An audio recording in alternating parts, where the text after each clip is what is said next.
Comment pose-t-on une question en français? Comment est-ce qu'on pose une question en français? Bonjour, bienvenue sur la chaîne YouTube Fast French Learning. Je suis Thomas, ton prof de français. Avant de regarder cette vidéo, je t'invite à t'abonner et à cliquer sur la cloche pour recevoir les prochaines notifications à chaque fois que je publie une vidéo. Dans la vidéo d'aujourd'hui, on va voir ensemble comment poser une question en français. La première chose à savoir, c'est qu'il y a deux types de questions. Il y a les questions fermées et les questions ouvertes.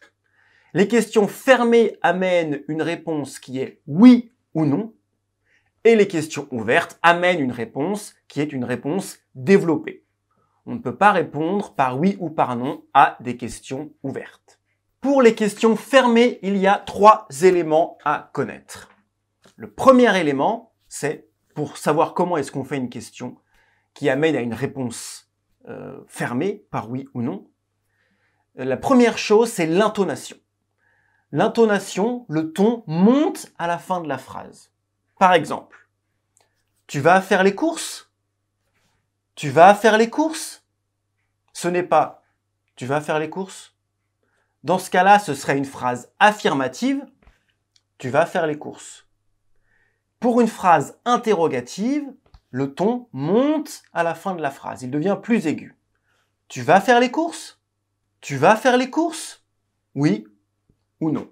Le deuxième élément à connaître pour construire une phrase, une question fermée, c'est le mot « est » qu'on met en début de phrase. Est-ce que tu vas faire les courses? Est-ce que tu vas faire les courses? Oui, non. Le troisième élément, c'est l'inversion du sujet et du verbe. Si je dis « tu as l'heure », le sujet est au début, tu, ensuite le verbe, ensuite le nom. Tu as l'heure. Si j'inverse le sujet et le verbe, je dirais « as-tu l'heure » ? Oui, non. Ou « auriez-vous l'heure » ? Le plus souvent, quand on utilise l'inversion du sujet et du verbe, on vouvoie la personne. C'est un langage soutenu, un langage formel. Auriez-vous l'heure? On utilise très peu cette formule à l'oral, on l'utilise surtout à l'écrit, dans les romans. On voit surtout ça dans les romans.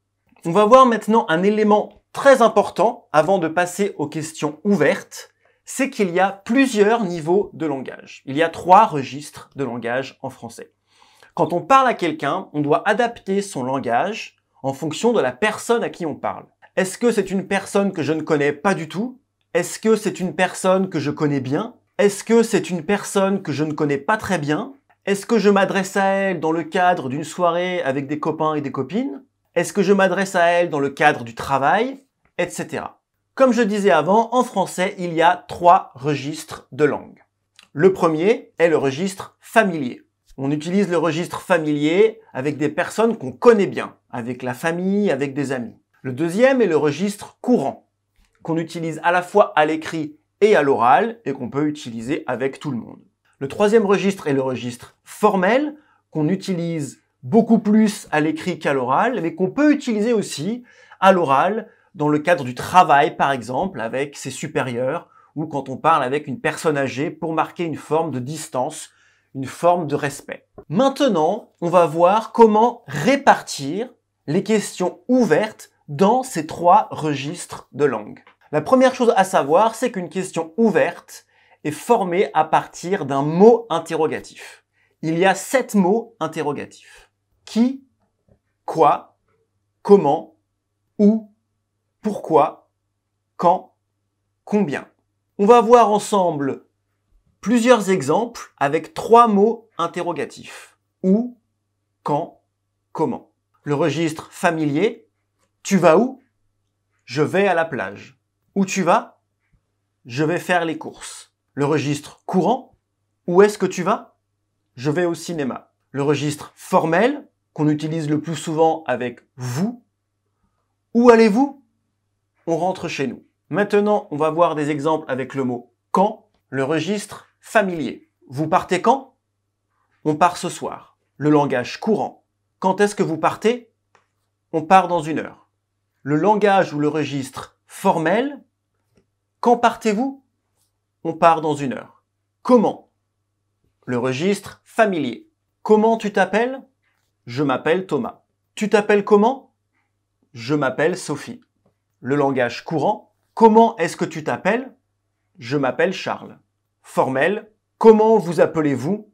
Je m'appelle Suzy. J'en profite pour te dire que si tu veux des précisions, si tu as des questions concernant cette vidéo, le sujet traité dans cette vidéo, n'hésite pas à me les demander dans la barre des commentaires juste en dessous de la vidéo et je répondrai à toutes tes questions. C'est un espace qui est là pour toi. Donc profites-en, pose-moi toutes les questions que tu veux. Maintenant, on va passer à quelques remarques concernant les questions. Il y a beaucoup de remarques à faire. J'ai choisi dans cette vidéo de te montrer de te parler de 3 remarques concernant les questions en français. La première remarque, c'est que le mot « pourquoi » est toujours situé en début de phrase. On utilise toujours le mot « pourquoi » en début de phrase quand on pose une question en français. Le registre familier, « Pourquoi tu pars en vacances en hiver ?» Le registre courant, « Pourquoi est-ce que tu pars en vacances en hiver ?» Le registre formel, « Pourquoi pars-tu en vacances en hiver ?» La deuxième remarque, c'est avec le mot « combien ». Il faut toujours respecter, quand on utilise le mot « combien », la structure suivante, « combien de » plus un nom. Le registre familier, « Tu as combien de chats ?» Le registre courant, « Combien de chats est-ce que tu as ?» Le registre formel, « Combien de chats avez-vous ?» La troisième remarque concerne le mot « quoi ». Alors c'est un mot un peu particulier, puisqu'il change en fonction des registres de langue. Le registre familier, « Tu fais quoi ?» Le registre courant, « Qu'est-ce que tu fais ?» Qu'est-ce que tu fais? Le registre formel, « Que fais-tu ?» Que fais-tu?